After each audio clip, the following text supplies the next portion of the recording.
Саламатсыздарбы? Бизде бүгүн конокто дагы бир жолу жакында эле маек жасадык эле, жолуктук эле профессор Сулайман Кайыпов, өзү тилчи, фольклористика боюнча адис, тарых илимдеринин доктору, ушундайбы? Рахмат бизге кайра келгениңизге. Өткөндө биз көбүнчө тил жөнүндө сүйлөштүк эле, кыргыз тили, кыргыз маданиятын да канча-мынча. Эми жалпыраак маселе кылсак, улуттук маданият жөнүндө, кыргыз маданияты азыр кандай абалда, эмнени улуттук маданият деп аташ керекпиз? Кандай деп айтасыз? Эми мен Кыргызстанда азыраак жашап, башка жакта көбүрөөк жашап калган кишимин. Мына ушу 5-6 айдан бери Кыргызстанда жашап атам. Мына ушул 5-6 айдын ичинде, жарым жылдын ичинде байкагандарымдан улам келип чыккан ойлор бар. Мен кыргыз маданиятын ошого ылайыктап айтсам түшүнүктүү болот го деп ойлойм. Себеби азыркы учурдун талабы ошондой болуп атат да. Жөнөкөй жалпы теориясын айта берген менен ал теория, ал эч ким кулагына кирбейт. Ал эми айтып атканыңда турмушта чын эле ошондой факты бар эмеспи деп адамдар ошол бир мисалдарды эсине түшүрсө, ошондо андан бетер пайдалуу болобу деп ойлоп атам да. Болбосо ар бир мүнөт өмүр эмеспи, өмүр убакыт менен өлчөнөт. Элдин өмүрүн бекер албай, өзүмдүн өмүрүмдү бекер кетирбей дегендей, ошондой бир пайдалуу сөз кылайын деп ойлоп атам ушул берген сурооңуздан улам. Азыр менин байкашымда мына бул чет элдин таасири өтө көп. Европаны идеал кылып алган, аякта бүт эле бардыгы эле сопсонун ушу Кыргызстан курусун деп жүргөн жаштарды көп көрөм. Америка кыргыз жаштарын, кыргыз улутунан, башка улутта эмес. Анан кийин Америка укмуш эми, Америка болбосо дүйнө болбойт дегендерди көп көрөм. Россия деле жакшы, андан калбайт дейт кээ бирөөлөр. Кээ бирөө Түркияга кантип кетсем экен дейт. Ал эмес кыздар ушу түрктөн бир жигит алса тийип кетет элем дегендер деле бар. Чет элдик бирөөгө турмушка чыкса ата энелери сүйүнүп дардаңдап той берип аткандар бар. Бунун баардыгы ошол маданияттан улам болуп атат да. Анан ушунун баардыгын топтоп келгениңде мындай кыргыздын жаштарында, жаштар деле эмес эми ушу 40ка жакындап, азыркы 18 жаштарда, 18ден 40ка чейинки жаштардын ичинде ушу улуттук нигилизм бар экен деп ойлоп калдым. Улуттук нигилизм, улуттук маданиятка болгон нигилисттик мамиле бар экен. Кыргызда эми болбойт да.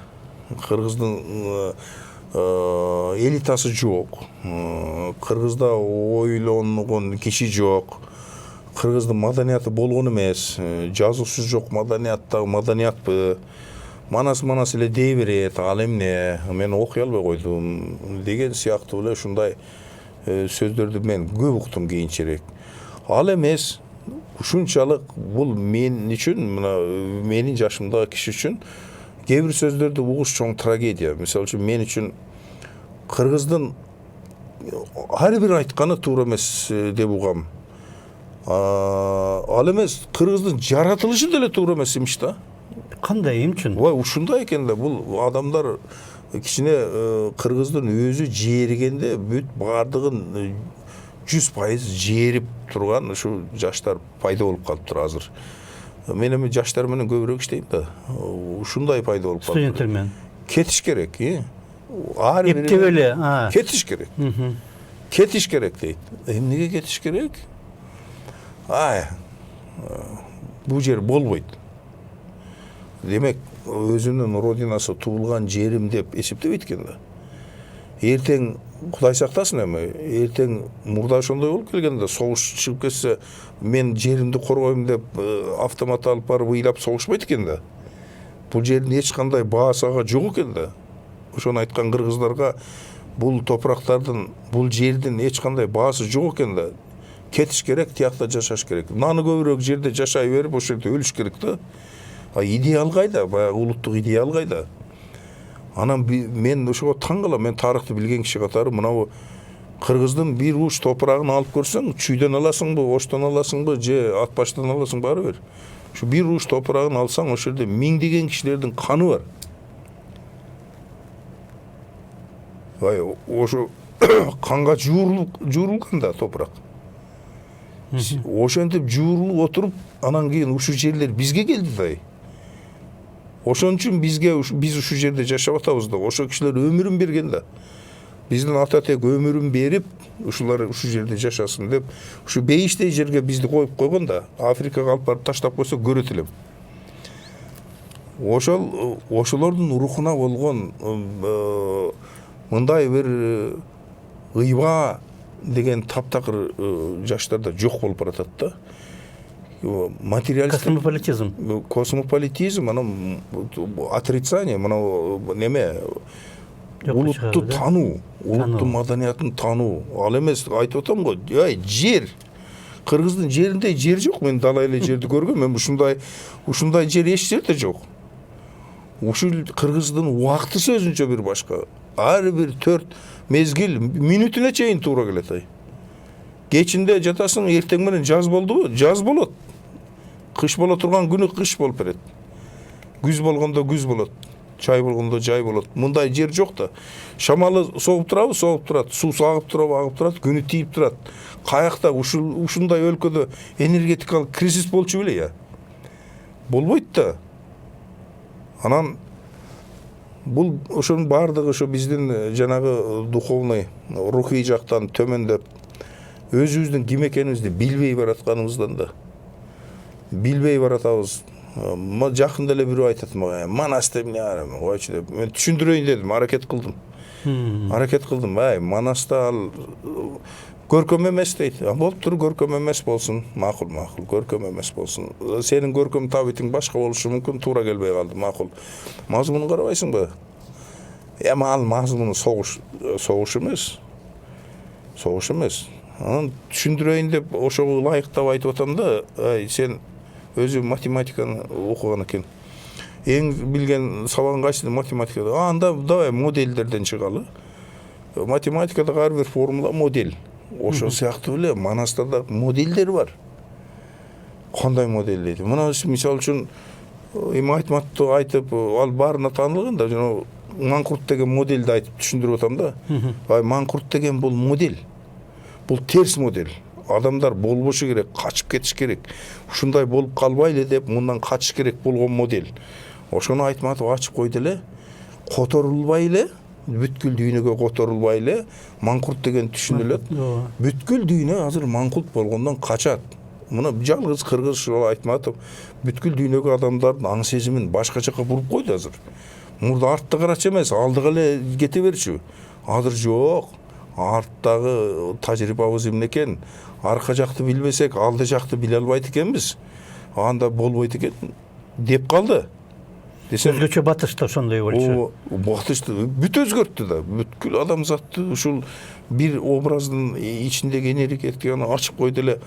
Адамдар жеке кишиниден сурасаң да айтат, Манкурт болбошум керек деп. Улут айтат, Манкурт бол. Ал эми мамлекеттер Манкурт болбойлу деп деген саясатты, идеологияны жүргүзүп атпайбы? Бүткүл дүйнө адамзат азыр Манкурт болбош үчүн идеология түзүп атат да.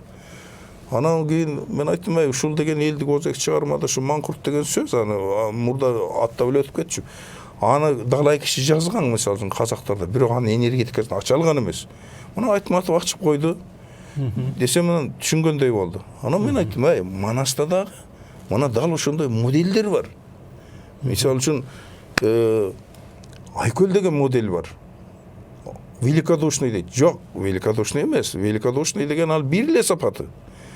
Ал великодушный, анан кийин калган далай сапаттары бар. Ал целый система, бир модель. Ошол Айкөл деген модельди эгерде Манкурттай кылып туруп бир жазуучу ачып койсо, кыргыз болобу, Кытай болобу, англичан болобу, ким болсо болсун, ошол модельди ачып койсо, бүткүл адамга кызмат кылат дагы, согуштар токтоп калат. Сен билесиңби? Манас ошону камтыйт. Бокмурунду билесиңби? Көкөтөй наш туура Бокмурун бар. Бокмурундагы модель. Азыркы чоңдордун балдары ошо накта Бокмурун, илгери Манастын убагында ал болгон эмес ал. Бирок адамдар тажрыйбадан келип туруп ошол Бокмурундун тибин түзгөн, Бокмурундун моделин түзүп койгон. Ошол модельдер азыр чыгып атат. Дүйнөдөгү чоңдордун бардыгынын бирден Бокмурун балдары бар. Анан Бокмурундун элементтерин айтып бердим. Ал мындай деп. Ушундай түшүндүрсө кызык экен деп коет. Только кызык эле да, ал неметпейт. А чынчынына келгенде эми Манас ал көркөм чыгарма эмес да. Анын көркөмдүк өзүнчө сөз, тилдин байлыгы өзүнчө сөз, дүйнө тааным өзүнчө сөз. Космостон баштап, космос, жаратылыш, анан кийин коом, адамдын акыл эси, ошонун баардыгына кыргыздын этнофилософиялык баягы көз карашы бар да. Эми ошолорду түшүнбөйт дагы. Анан кийин Манас деп, Манасты да ошентет. Нигилизм деген ушул өтө жаман нерсе да, бизди бүтүрө турган болсо эч ким бүтүрбөйт. Биздин душманыбыз өзүбүздүн ичибизден чыккан. Ошо балдарыбыз дагы нигилизм биздин улутту бүтүрөт да. Андан чоң душман жок. Нигилизм бул эң чоң душман да.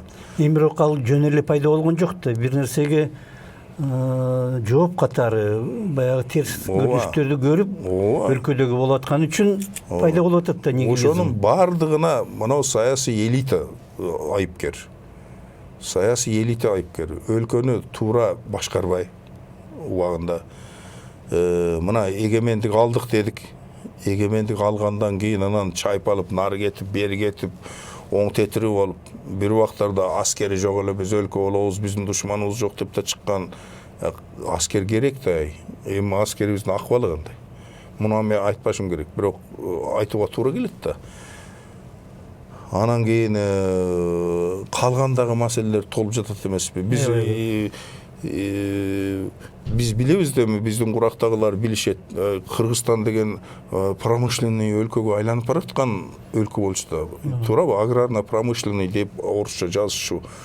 Агрардык, бирок өндүрүшкө эле болчу. Көп болчу да. Фабрикаларыбыз бар эле, заводторубуз бар эле. Кайда кетти?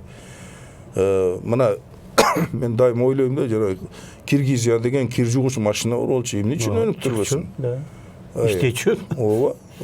Жанагы согуштук немелерди чыгара турган фабрикаларыбыз бар эмес беле? Ошолор кайда эми? Айга кеткен спутникке кээ бир тетиктерди бияктан жасаган, Бишкектен. Ошондой жасаган. Анан негизи мен кыргыз балдардын ушинтип жанагынтип нигилист болуп кеткени өтө мени өкүндүрөт. Анан бирок сыйлаган, абдан сыймыктанган, анан үмүт кылган. Ушу кыргыз жоголбосо ушун үчүн жоголбойт деген бир нерсе бар. Ошондо айтып коеюн да, бул кыргыздардын таланты. Кыргыздардын мээсинде бирдеме бар да, жалкоо, ал үстүн чаң басып калат. Бирок эгер жасайм десе, чындап кирише турган болсо, чыныгы чыгармачылык мамиле жасаса, бир кыргыздын эч нерсе жасай албай калды дегени мен ишенбейм. Себеби мен көп бала окуттум, көп өлкөнүн улуттун балдарын окуттум. Ошондо карап отурсаң, чындап аракет кылып, ушу жанталашып кан кыргызчы сөзсүз түрдө биринчи болуп чыгат. Кайсы жерде кандай болсо ошондой болсун. Жөн эле айылда мурду куйулган баланы алып келип туруп шарт түзүп берип окутуп, бирок ал аракет кылса, аракет кылбайт да, жата берет. Эгер аракет кылса, нар жактагы баягы потенциал, мүмкүнчүлүктөрдүн бардыгын ачса, ал биринчи болот. Мен ошончу мен кээде кыялданып, балким романтика чыгар, ойлойм, ушу кыргыздар бир күнү машинанын эң мыктысын жасап коюп, анан кийин ошону дүйнөгө сатат го дейм деп ойлойм, чындап эле ойлойм. Себеби ошондой болот деп ага да ишенем да. Мен азыр деле көчөдө жүргөн ушу балдардын эң мыкты машина жасаарына, автомобилден эң мыктысын жасап коеруна, эң сулуусун, эң сапаттуусун жасарын мен дилимде, көкүрөгүмдө ишенем да. Ошондой таланттар бар. Программисттер. Мага бир Москвадан келген эксперт программист айткан. Ошо программда эксперт экен. Ошо эки эл бар dedi. Эки эл бар. Булар ошо программа түзүү боюнча кызык мындай жыйынтыктар берет деп. Кайсы десем, бирөө индиялыктар дейт. Анан бирөө ушу кыргыз программисттер дейт. Кыргыздар эми орусча айтып атат да. Алар дейт көп отуруп 24 саат отура берип, усидчивость дейт да, ошону менен алат дейт. А кыргыздар дейт кыска убакыттын ичинде неординарный чечим бергендик үчүн алат. конечно экинчиси мыкты дейт да. Бул эми менин аң сезимде революция жасап ийген неме да. Себеби демек ушундай экен да, бир жанагы программист азыркы кыргыздын заманы эми келди. Ошо азыр кийинчерээк биз баардыгын программа менен жашап калабыз. Ошол программаларды ушу кыргыздын балдары түзөт да. Бирок жана маданияты жок болсо, маданияты төмөн болсо, ошол мүмкүнчүлүктөрдүн баардыгы жерге көмүлүп кетет. Адамды адам кылып турган маданият эмеспи, туурабы? Маданиятты адамдан алып таштаса, жөн эле мал болуп калат да. Маданият деген эмне? Маданият деген мына кеңинен алганда өзүңө жасаган мамилең. Өзүнөн баштайынчы. Адамдын өзүнө жасаган мамилеси, өзүнө жасаган сый-урматы, өзүнө өзү таза алып жүрүүсү дейли, бир нерсени билиши, коомдо өзүнө өзү алып жүргөнү, ушундан башталат эмеспи? Анан урунган буюмду кандай урунат? Анан жерине жасаган мамилеси, мамлекетине жасаган мамилеси, улутуна жасаган мамилеси, анан жалпы адамзатка жасаган мамилеси, туурабы? Жаратылышка жасаган мамилеси, ушулар келип тургандан кийин маданиятты адамды адам кылып турган сапаттар болуп атпайбы? Мына ушу жагынан жанагы биздин жаштардын арасында өтө чоң кемчил ушул. Биринчи, өзүн өзү анча сыйлабайт. Анан улутун сыйлабайт. Улуттук нигилизм, улуттук маданиятка нигилисттик көз караш менен карайт. Кыргызда эчтеме жок. Бул жерден кетиш керек. Да, бир сөзү удурать надо отсюда деген орусча сөзү бар. Бирөөгө кеңеш берсе, кыргыздын жигиттери азыр жетилбей калган жигиттери бирөөгө кеңеш берсе, кетип калыш керек деп кеңеш берет. Америкага кетиш керек. Баланча жакка кетиш керек. Россия болбойт, башка жакка кетиш керек. Кыргыздын кыздары башка жакка турмушка чыгып кетиш керек. Кыргыздын балдары бала эмес. Кыргыздын жигиттери жигит эмес. Кыргыздын жигиттери болсо айтат, кыздары болбойт деп. Мына орусча айтат го, разложение деп. Ушул маданий ирип чирүү, ыдырап кетүү, сөгүлүп, тытылып, чачылып, таркап кетүү процесси ушул эмеспи? Мына ушул чоң трагедия да. Бул мындай ойлонгон киши үчүн бул отуруп алып ыйлай бере турган маселе да. Жанагы жазма маданият деп айта кеттиңиз. Жазма менен жазма эмес, озеки дейлиби? Кандай эмеси кыргыздардын жазма? Эски эмелер жок бизде, жазылма эстеликтер. Бизде Орхон Энисей жазууларында ошо кыргызга таандык жазуулар, ошолордон башка бир аз арабча жазылгандар бар. Анан жазма маалымат жок болуп жатпайбы? Бирок бизди ушул кезге чейин бизге билим бергендер туура эмес билим берип койгон. Оозеки маалымат так маалымат эмес. Оозеки маалымат бул ишенимдүү эмес. Оозеки маалымат менен илим болбойт. Оозеки маданият эмес, ал маданиятка чейинки көрүнүш деп койгон да. Биз бардыгыбыз ошол идея менен ууланып калганбыз, бүт баарыбызчы. Оозеки турбайбы? Оозеки деген примитивный. Примитив деген неме да, мындай түпкү маанисин алганда алгачкы коом да. Алгачкы коомдогу баягы өнүкпөгөн цивилизацияга чейинки нерсе экен деп ойлоп калабыз да. Анан ушуну менен тарбияланып, азыркы жаштар да ушуну тарбияланып калды. Мен эми ушул жерден айта кетейин. Оозеки маданиятты азыр түшүнө баштады эл. Айрыкча Япон окумуштуулары түшүнө баштады. Оозеки маалыматка таянып тарых жазыла баштады азыр.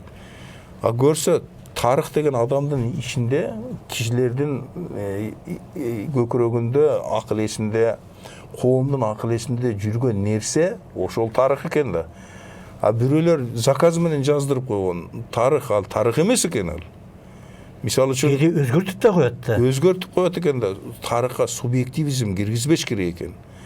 Азыр эми кантип атат? Азыр мисалы үчүн Сталин жөнүндө жаза турган болсо, ошо азыркы жаңы агымдар, ал Сталин жөнүндө жазылган жанагы официалдуу бийликтин кайсы бир идеологияга таяп жазган тарыхты окубайт, туура эмес деп эсептейт. Анда адамдардын аң сезиминде эмнелери бар, ошолордун баардыгын Сталин бул экен дейт. И ошол туура болот да. Ошол туура болот. Жанагы тарых өзү бурмалоого оңой. Анан дайым эле тарыхты ким заказ берсе ошондой жазыла берген бир нерсе экен да, андай болбош керек эле. Бирок объективдүү, субъективизм кирбеген, кайсы бирөөнүн заказы менен жазылбаган тарых жок экен дүйнөдө. Азыр эми объективдүүлүккө жетиш үчүн ооз-эки адамдардын аң сезиминдеги тарыхты жазып атпайбы. ооз-эки маалымат азыр мына биринчи планга чыгып атат. Анан ооз-эки маданияттын ооз-эки сакталышына келели. Бул эми адамдар ооз-эки маданият бул артта калган маданият деп эсептейт. Андай эмес. Кудай жалгап, мен Кудай жалгап деп айтып атам.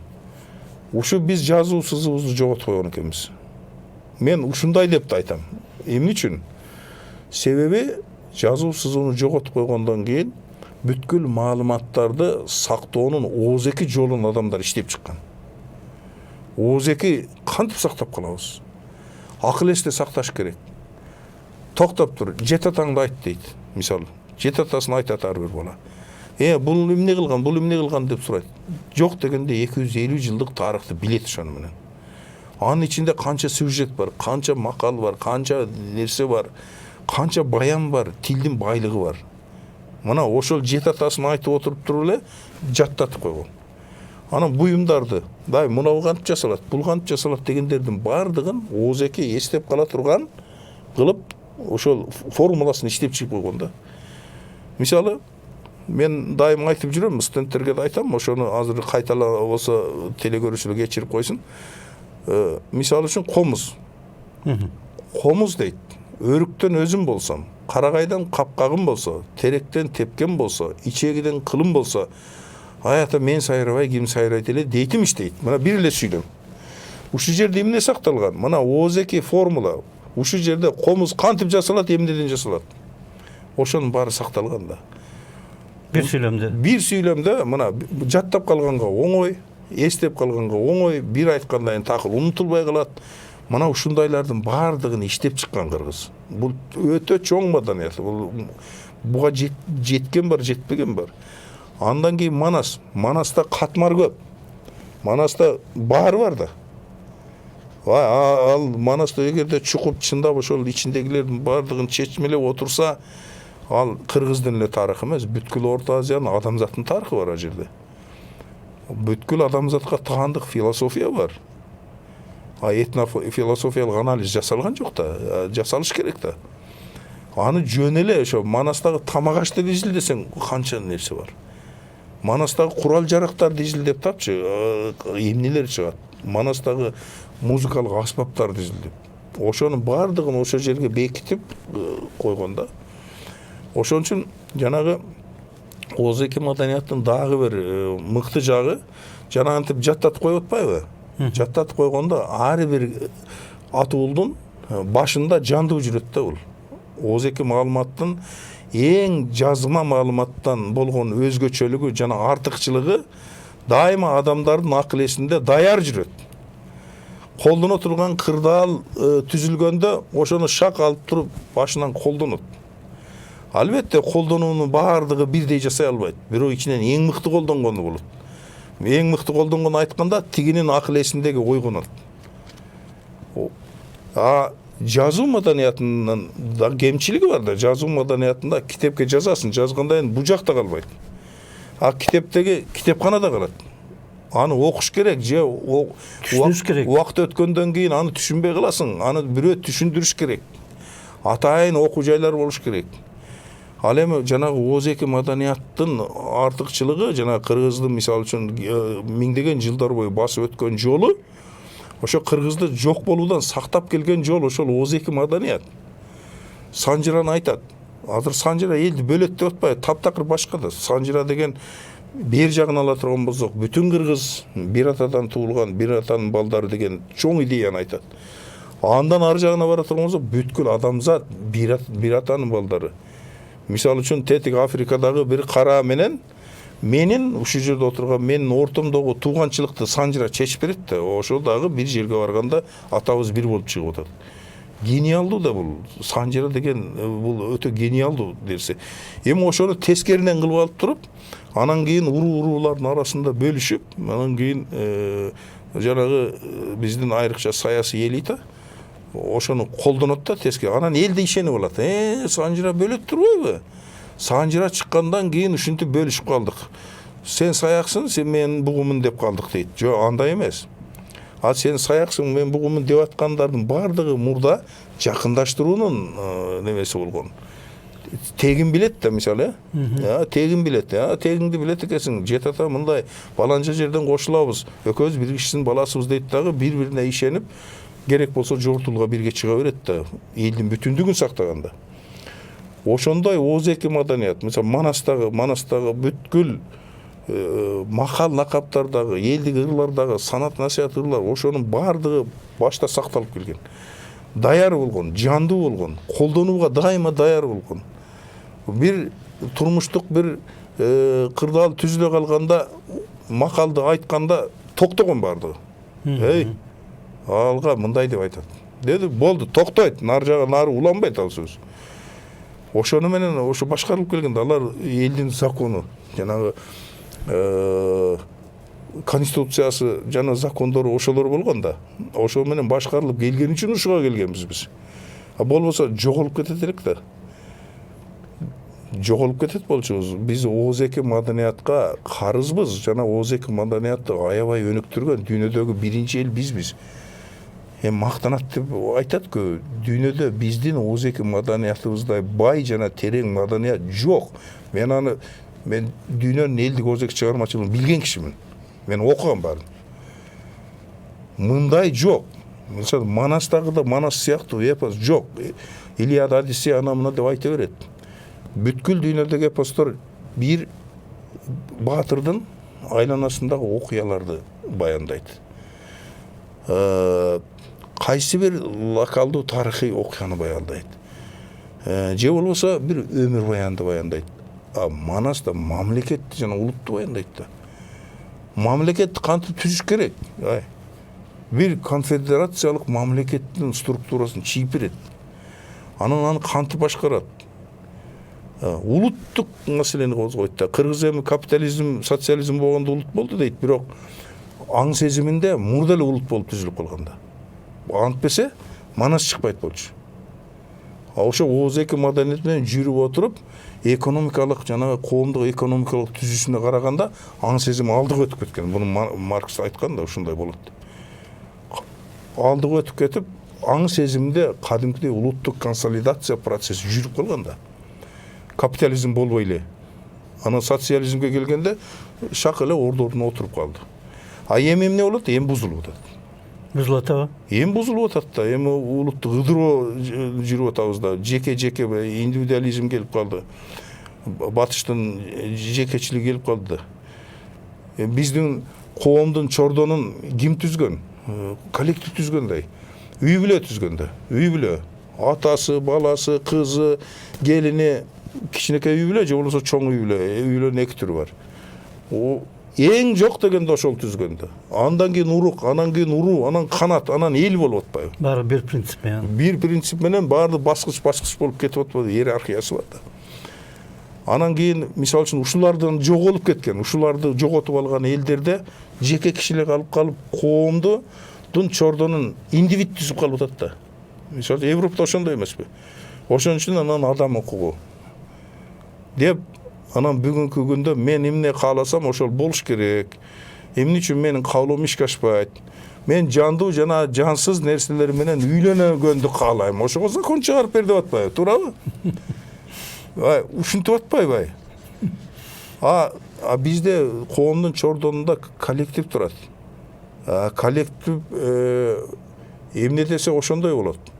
Албетте жеке кишинин, акылмандардын ролу чоң, себетиңни байытат да. Садраке деген ойчул киши болгон немеде, Ысык көлдө. Садраке ойчул, аналитик, философ да, сынчы, чечен. Кедейден чыккан өзү. Кедей кембагалдан чыккан, бирок акылы бар болгондугу үчүн коомду башкарып алгандай. Мына демократия деген. Бизде убакыт. Бирөөнүн баласы болгондугу үчүн эмес, бирөөнүн бирдемеси болуп туулуп калгандыгы үчүн эмес, колунан келгендиги үчүн, акыл эси жеткендиги үчүн ошондой даражага жеткен да. Мына демократиянын башы ошол эмеспи? Ушунун бардыгына ооз-эки жеткен адамдар. Ооз-эки сактаган.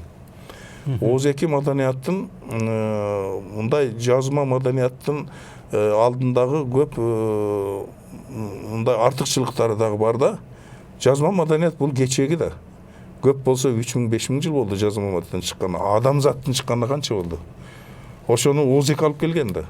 Ооз-эки деген табигый. А жазма деген кечеги чыккан. Жазманы эч ким танбайт эми. Жазма деген бул адамды адам кылды да, бирок ооз-эки маданиятында ордун билип коюш керек да. Биз ошонун кылда чокусунда турабыз. Айкалыштырып. Ооба, бирин-бири толуктап, ооз-эки маданият жазма маданиятка негиз болуп берген да. Ошону унутпаш керек да. Биз абдан бул жагынан мындай бактылуу элбиз. Анан кийин келечегибиз жакшы эле деп ойлойм, бирок мына улуттук нигилизм менен абдан бул күрөшө турган маселе, биздин эң чоң душманыбыз ошол деп эсептейм.